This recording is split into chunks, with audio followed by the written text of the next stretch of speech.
Salam BUMDes sukses, ketemu kembali dengan aplikasi Aku BUMDes. Kali ini kita akan mencoba menjelaskan bagaimana kita mengalokasikan anggaran untuk pembayaran gaji.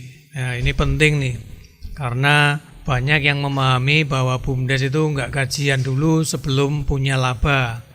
Nah, kalau misalnya dari modal itu buat kerja terus nggak punya laba sampai 1 tahun gitu, apa ya nggak gajian, ya kan nggak bisa seperti itu ya.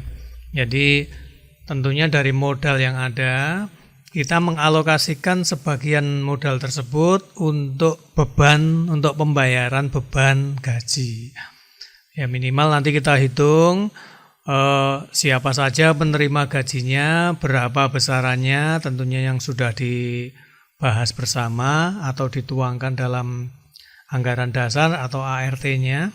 Setelah ditentukan semuanya, nanti kan kita akan ketemu, kita nanti per bulan punya tanggungan berapa untuk membayar gaji gitu ya. Nah, kita dapat menyisihkan modalnya untuk alokasi pembayaran gaji ini. Nah, tentunya dalam waktu menyusun rencana usaha itu jelas harus menghitung, ya kan, menghitung berapa gaji yang kira-kira dikeluarkan dalam 1 bulan, berapa, siapa saja penerimanya. Nah, itu kita sisihkan dulu hingga nanti misalnya kita dapat memperoleh impas atau misalnya pendapatannya itu bisa mengcover seluruh pengeluarannya atau pendapatannya bisa menutup seluruh pengeluarannya. Nanti itu namanya apa ya? Kalau di istilah ini adalah BEP ya, break even point. Dari situ nanti kan otomatis ketika kita sudah menganggarkan, semua yang kerja kan dapat gaji. Gitu ya, sampai nanti akhirnya kita bisa menggaji mereka dari laba. Nah, labanya nanti akan meningkat untuk menutup semuanya dan nanti akan bertumbuh seperti itu ya. Jadi kita sisihkan dulu. Nah, kemudian gimana? Kalau misalnya dalam proses ini berjalannya waktu, kita bisa gaji hanya sebagian. Nah, terus kemudian ada sebagian lagi yang terhutang, hutang gaji. Jadi nanti kita istilahnya berhutang gaji pada karyawan kita atau pada komisaris atau pada direktur BUMDes gitu ya. Nah, itu nanti kita contohkan juga bagaimana kalau beban gaji itu kita utang dulu gitu ya, misalnya seperti itu. Jadi yang pertama sebaiknya kita mengalokasikan anggaran dari modal, dialokasikan untuk pembayaran gaji selama beberapa bulan. Nanti bisa dihitung bagaimana nanti usaha tersebut bisa menghasilkan pendapatan. Berapa bulan kita mampu nalangi dulu bayar gajinya gitu lah. Nah, kemudian jika tidak cukup pendapatannya, tentunya kita bisa berhutang gajinya gitu ya.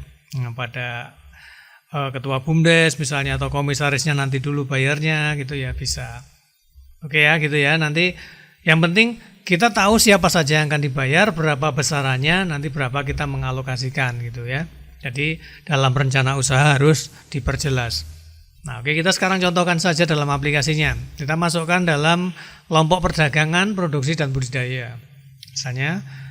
Misalnya di awal kita terima modal dari desa misalnya sebesar 100 juta gitu ya untuk modal.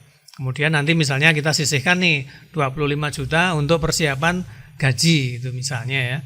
Nah, ini kita contohkan, kas masuk ya, kita terima penyertaan modal desa. Klik tambah. Tanggal berapa? Nah, masuknya kemana? Diletakkan di mana? Biasanya ditransfer ke kas di rekening yang ada di bank. Ya, transfer aja, pilih situ ya. Kemudian sebagai apa itu? Sebagai modal.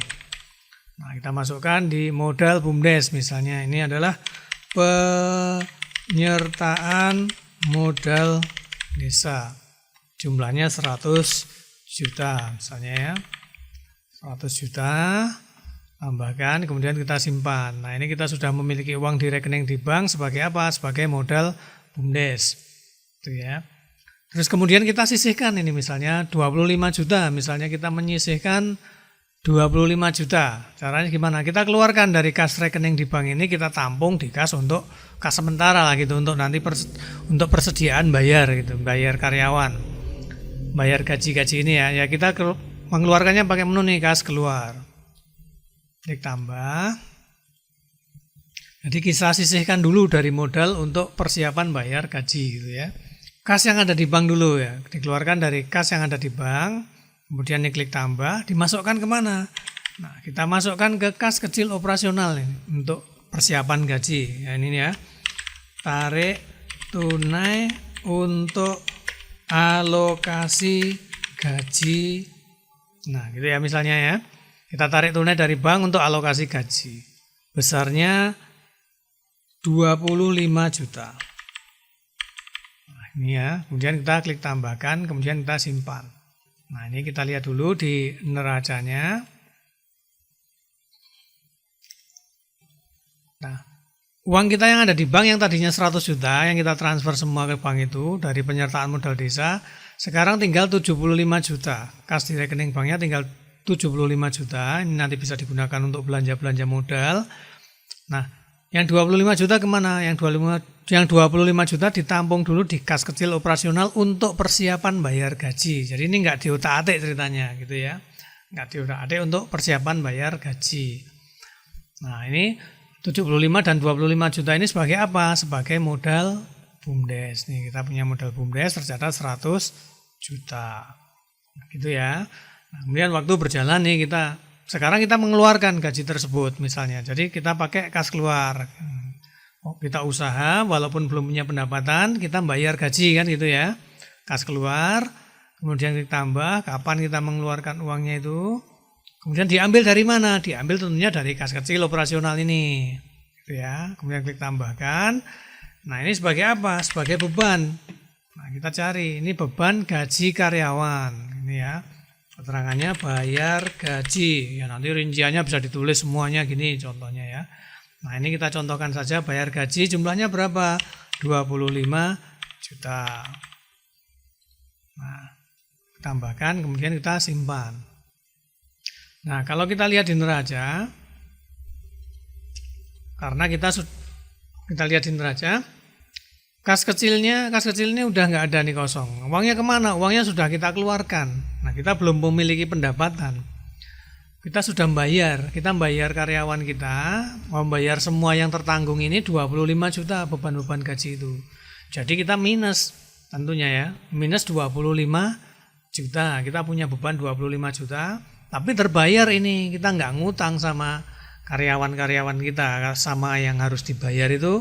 BUMDes sudah punya duitnya, sudah bisa bayar semua gitu ya. Jadi sekarang karena kita belum memiliki pendapatan, tentunya kita tinggal uang yang tadinya 100 juta buat bayar karyawan semua ya habisnya 25, berarti sekarang tinggal 75 juta modal kita gitu ya. Nah, seperti itu. Jadi kita mengalokasikan dulu supaya kita bisa membayar. Terus kemudian di bulan berikutnya misalnya kita punya pendapatan misalnya cuma 3 juta misalnya. Nah, masukkan kemana? Kita contohkan, berarti kita masukkan ke sini.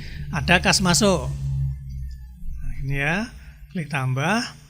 Tanggal berapa masuknya? Dimasukkan kemana? Dimasukkan misalnya ke kas unit perdagangan. Klik tambah. Ini sebagai apa? Pendapatan. Nah, pendapatan penjualan misalnya.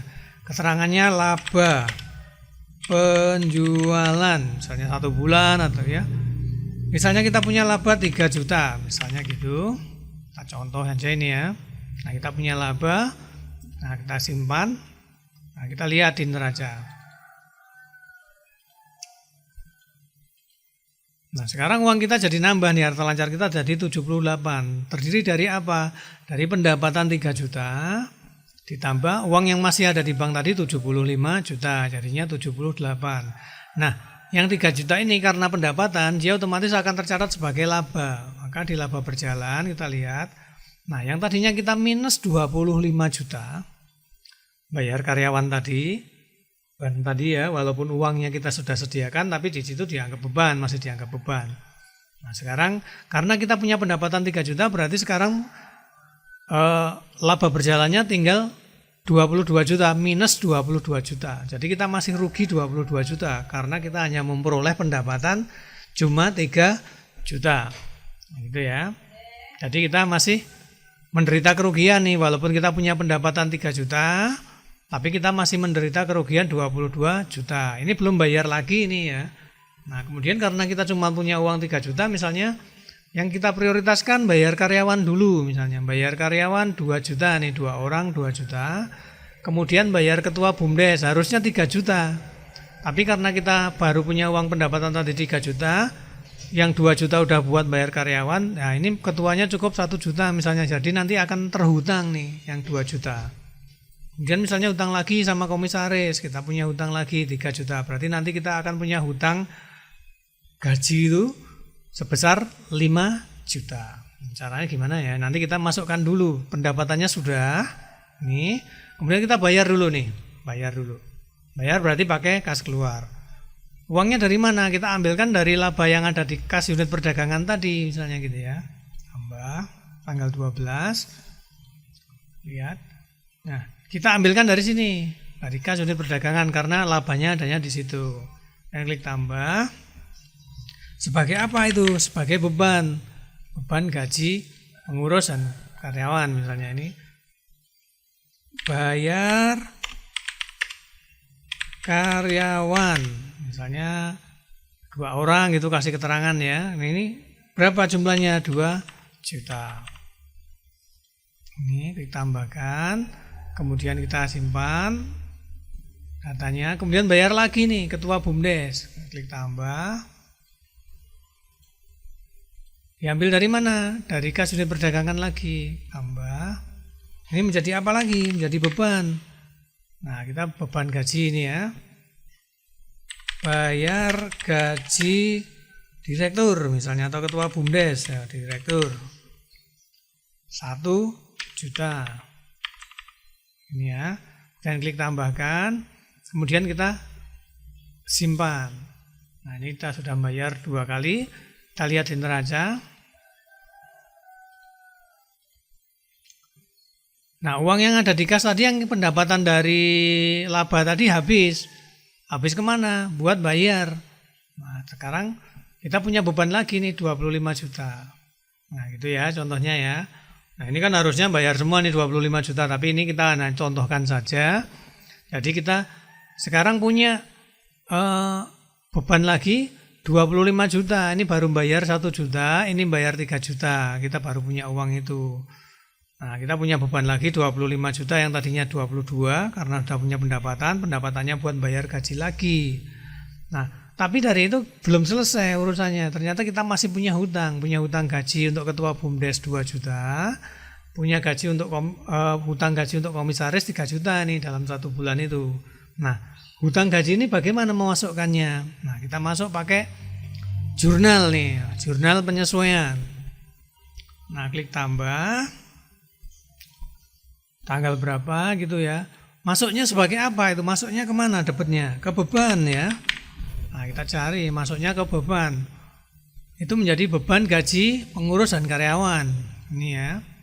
Ini keterangannya gaji direktur terhutang. Nah, ini belum dibayar. Berapa? 2 juta. Jadi istilahnya direkturnya minjemin kita gitu loh, minjemin kita. Tambah, ini udah ya, berarti kreditnya kemana? Kita cari, itu menjadi hutang, kita cari hutang, kelompok hutang, kita punya hutang jadinya. Nah, masuknya ke hutang gaji direktur.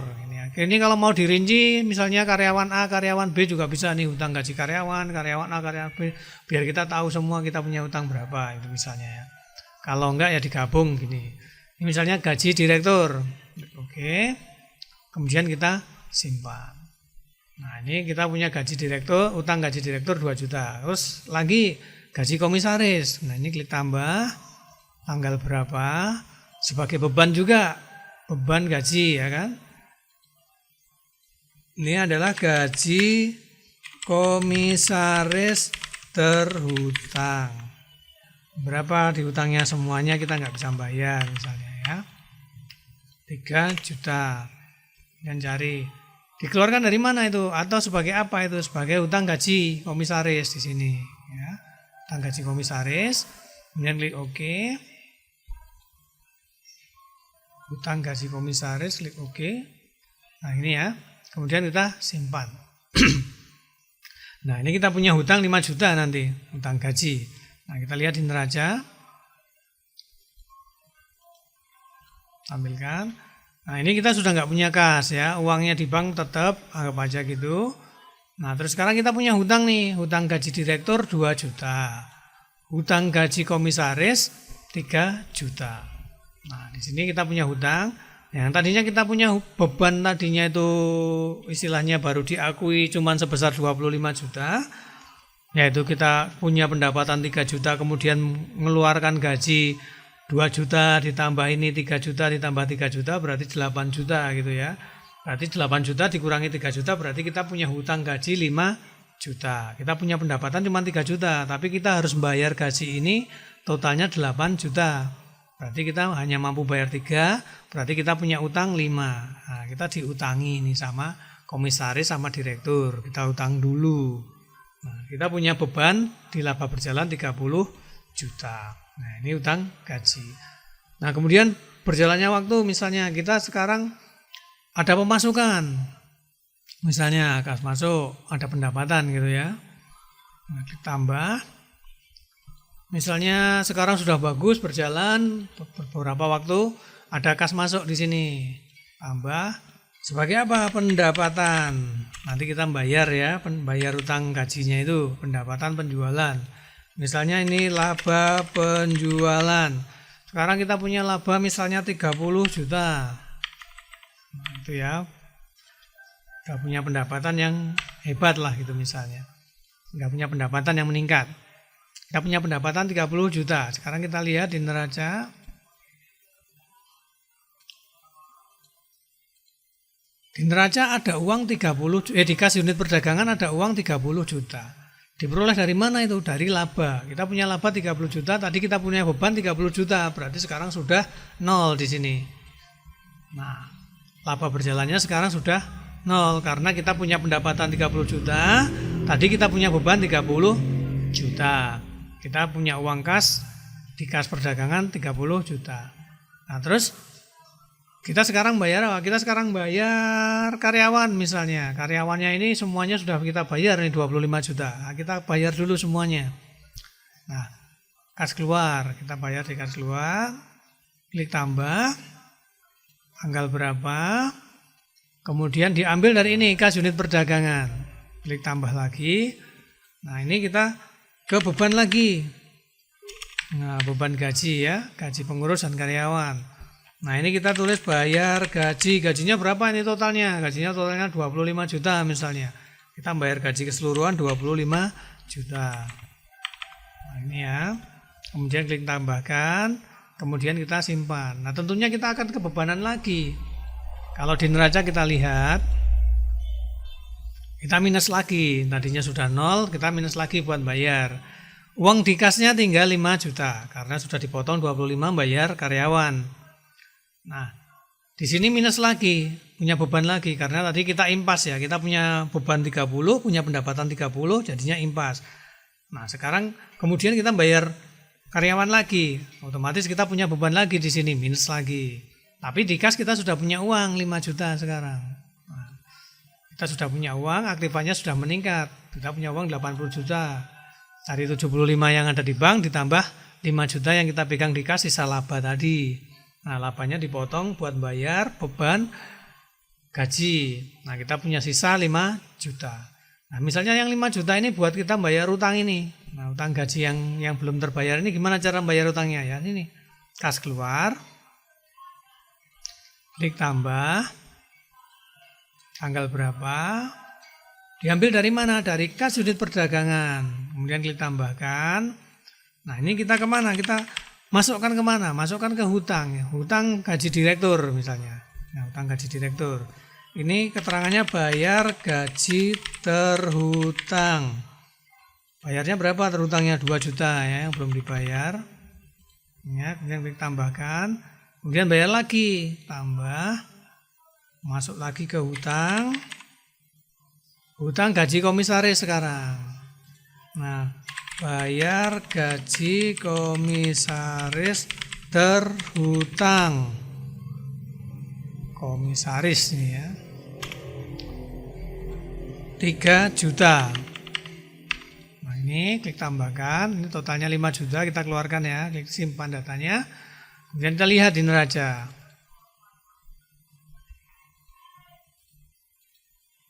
Nah, sekarang kas kita udah habis nih.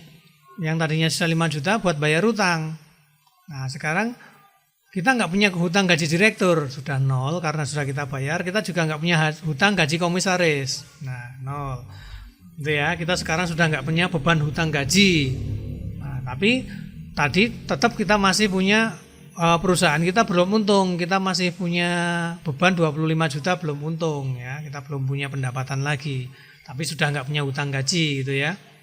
Nah, kemudian berjalan lagi, misalnya kemudian kita ada kas masuk lagi. Nah, misalnya kita memperoleh 30 juta lagi misalnya. Di bulan berikutnya gitu ya. Kita masuk ke kas unit perdagangan, kemudian klik tambah. Nah, ini adalah pendapatan. Nah, pendapatan penjualan gitu ya. Tulis lagi misalnya laba penjualan. Laba penjualan